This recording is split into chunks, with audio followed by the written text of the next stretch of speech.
बिस्मिल्लाहिर्रहमानिर्रहीम। अस्सलामु अलैकुम। आज हम बना रहे हैं वेज बर्गर और ये बहुत इजी रेसिपी है, बहुत टेस्टी बनती है। ये तवा वेज बर्गर है जो बहुत आसानी से बन जाती है। बच्चों के लंच बॉक्स में भी बहुत अच्छी रहती है और बच्चे बहुत पसंद करते हैं इसको। आइए बनाते हैं। अच्छा, इसमें सबसे पहले जो है मैं ऑयल डालूँगी। थोड़ा सा ऑयल डालिए, बहुत जल्दी बन जाती है, बहुत आसान रेसिपी है ये। तो मैंने सोचा मैं आप लोगों के साथ शेयर करूं। ये इतनी आसान और इतनी यूनिक रेसिपी है और बच्चे इतना पसंद करते हैं। और इस रेसिपी की कई वेरिएशंस हैं जो मैं आपको बताऊंगी बाद में। इसी रेसिपी को आप मुख्तलिफ़ तरीक़ों से बना सकते हैं। सबसे पहले हम गाजर चॉप करके और बस रफली चॉप करना है गाजर। चाहे आप हाथ से कर लें, चाहे आप मशीन से कर लें। गाजर को मैंने 2 गाजर ली थी और तकरीबन 2 से 3 टेबलस्पून, डिपेंडिंग आपकी उस पे डिपेंड करता है, आप ले लीजिए 2 से 3 टेबलस्पून। 2 गाजरें थी, छील के अच्छे से धो के और उसे चॉप कर लेना है और वो ऐड करना है इसमें।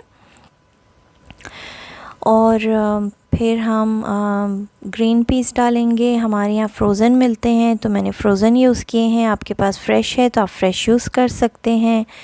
और मटर डालेंगे, आधा कप मैंने मटर डाला है और आधा ही कप इसमें कॉर्न डालेंगे। कॉर्न बच्चों को बहुत पसंद होते हैं, किसी भी चीज़ में आप कॉर्न डाल देते हैं ना तो शौक़ से खाते हैं। तो इसीलिए आधा कप मैंने फ्रोज़न कॉर्न डाले हैं। गाजरों को और इन चीज़ों को थोड़ा टाइम लगता है और इसीलिए मैंने ये सब पहले डाल दिया था। मैंने प्याज नहीं डाली, अगर आप चाहते हैं तो आप 1 या 2 प्याज डाल सकते हैं। और मेरे पास जो अवेलेबल वेजिटेबल्स थी मैंने उसी से बना लिया। फिर मैंने 2 मीडियम साइज़ के कैप्सिकम को चॉप करके डाला था। आप इसमें ब्रोकली डाल सकते हैं, ज़ुकीनी डाल सकते हैं, जो एक आती है ना ग्रीन कलर की ज़ुकीनी, वो डाल सकते हैं। येलो पम्पकिन जो पीला कद्दू आता है वो डाल सकते हैं। आप अपनी चॉइस की वेजिटेबल जो आपको पसंद हो इसमें आप डाल सकते हैं। बहुत हेल्दी बनता है ये। और इसे अच्छी तरह मिक्स करेंगे और कोशिश करेंगे कि बहुत हाई फ्लेम में ना पकाए, क्योंकि वेजिटेबल्स हैं, हमें वेजिटेबल्स को अच्छे से कुक करना है और इसका जो पानी निकलता है वो जला देना है, क्योंकि बहुत ज़्यादा पानी नहीं रहना चाहिए। फिर मैंने इसमें 1/4 टीस्पून धनिया पाउडर और साथ ही 1/4 टीस्पून ज़ीरा पाउडर ऐड किया था। और हल्के हल्के इसे पकने ही देना है, बहुत स्लो नहीं, मीडियम टू लो फ्लेम में इसे पकाना है ताकि ये जले भी ना और वेजिटेबल्स साथ में आहिस्ता आहिस्ता करने से वेजिटेबल्स पक भी जाएं, कच्ची ना रहें, सॉफ्ट हो जाएं। तो जो वेजिटेबल्स देर से गलती हैं उन्हें देर से डालना है और जो जल्दी होती है। अच्छा, इसमें नमक डाला था मैंने तकरीबन आधी टीस्पून। और साथ में आप कोई भी वो डाल सकते हैं, करी पाउडर या तो फिर पाव भाजी मसाला, और साथ में चाट मसाला। ये 1 टीस्पून मैंने दोनों चीज़ें डाली थी और इसे अच्छे से पका लेना है ताकि कच्चे मसालों की स्मेल ना आए। और फिर इसमें 4 आलू, मीडियम साइज़ के 4 आलू मैंने बॉईल करके और मैश करके डाल के इसे अच्छे से मिला दिया। आप यहाँ पे चीज़ भी डाल सकते हैं, अगर आपको पनीर पसंद है तो इसके साथ पनीर भी ऐड कर दीजिएगा, बहुत टेस्टी लगता है। मेरे पास नहीं था तो मैंने नहीं डाला है। 1 टीस्पून चाट मसाला और 1 टीस्पून करी पाउडर या पाव भाजी मसाला। अब हम इसकी असेंबलिंग करते हैं, इसे बनाते कैसे हैं, सर्व कैसे करते हैं। तो मेरे पास ये सॉस पड़ी थी, अगर आप कहेंगे तो मैं इसकी रेसिपी भी आपके साथ शेयर करूँगी। ग्रीन चटनी सॉस होती है, बहुत मज़े की बनती है। तो ये मैंने लगा लिया था सॉस और फिर उसके ऊपर मैं ये फिलिंग सेट करूँगी और अच्छी खासी क्वांटिटी इसमें डालनी है ताकि बच्चों को जो है अच्छी सी क्वांटिटी वेजिटेबल की मिले। और इसमें आप पनीर भी डाल सकते हैं अगर आपके पास पनीर अवेलेबल है तो, अगर नहीं है तो कोई बात नहीं।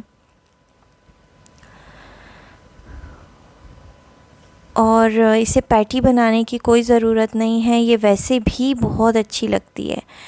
तो पैटी की कोई ज़रूरत नहीं है। फिर मुझे थोड़ा सा केचप डालना था, मैंने थोड़ा केचप डाला था नॉर्मल, और उसे अच्छी तरह से स्प्रेड करके और हम एक चेडर चीज़ की स्लाइस, सैंडविच चीज़ की स्लाइस इस पे रखेंगे। बच्चों को चीज़ बहुत पसंद होती है तो अच्छा लगता है इस स्लाइस रख के। और फिर हम क्या करेंगे, तवे पे लो फ्लेम पर बटर रखेंगे, क्योंकि तवा बर्गर है तो तवा तो आना ही है इसमें। तो लो फ्लेम पे बटर रखेंगे और उसमें हल्का सा गरम हो जाए, एक चुटकी, सिर्फ एक चुटकी उसमें डालिए रेड चिली पाउडर। आप कश्मीरी चिली भी यूज़ कर सकते हैं, क्योंकि हम स्पाइसी नहीं खाते हैं तो मैंने कश्मीरी चिली यूज़ किया है, उससे भी बहुत अच्छा लगता है। और एक चुटकी आपने जो मसाला डाला है, पाव भाजी और करी पाउडर, जो भी दोनों में से जो एक यूज़ किया है, एक चुटकी आप वो भी डाल सकते हैं। अगर दोनों नहीं है तो आप चाट मसाला डाल दें एक चुटकी। मैंने चाट मसाला यूज़ किया क्योंकि मुझे बहुत स्पाइसी नहीं चाहिए था। तो इस मसाले को हल्का सा पकाएंगे, बिल्कुल स्लो फ्लेम पे हल्का सा, ताकि मसाले जल ना जाए, बहुत एहतियात से, क्योंकि मसाले ना, पाउडर मसाले बहुत जल्दी जल जाते हैं। और फिर मैंने ये बर्गर को इस पे दोनों तरफ से पहले डाला, ताकि दोनों साइडों पर, दोनों तरफ ये बटर जो है वो लग जाए अच्छे से। और इसको हल्के चूल्हे पे रोस्ट करेंगे, इस बटर में रोस्ट करेंगे। तो रोस्ट जिस तरह करेंगे आप देख लीजिए, आसान तरीका मैंने आप लोगों के लिए यहाँ पे शेयर किया है। अच्छा, इसे हल्के से फ्लेम पर इसी तरह से घुमा घुमा कर और इसे रोस्ट कर लेना है, ताकि इसकी चीज़ जो है वो भी अंदर मेल्ट हो जाएगी और इसकी फिलिंग भी बड़ी अच्छी हो जाएगी। और इसका जो बन है वो जब बटर एब्ज़ॉर्ब कर लेगा तो बहुत अच्छा क्रिस्पी क्रंची, बहुत मज़े का फ्लेवर आता है इसमें। और इसमें कोई गोश्त वगैरह नहीं है, क्योंकि बच्चों को कभी कभी वेजिटेबल भी देना होता है। तो ये थी बहुत ही आसान सी रेसिपी। आप मेरे पेज को, आप मेरे यूट्यूब चैनल को लाइक कीजिएगा, सब्सक्राइब भी कीजिएगा, ताकि आपको इसी तरह की लंच बॉक्स की आसान रेसिपीज़ और दूसरी अच्छी रेसिपीज़ आपको मिल सकें। और बेल का बटन भी दबा दीजिएगा। बहुत बहुत शुक्रिया।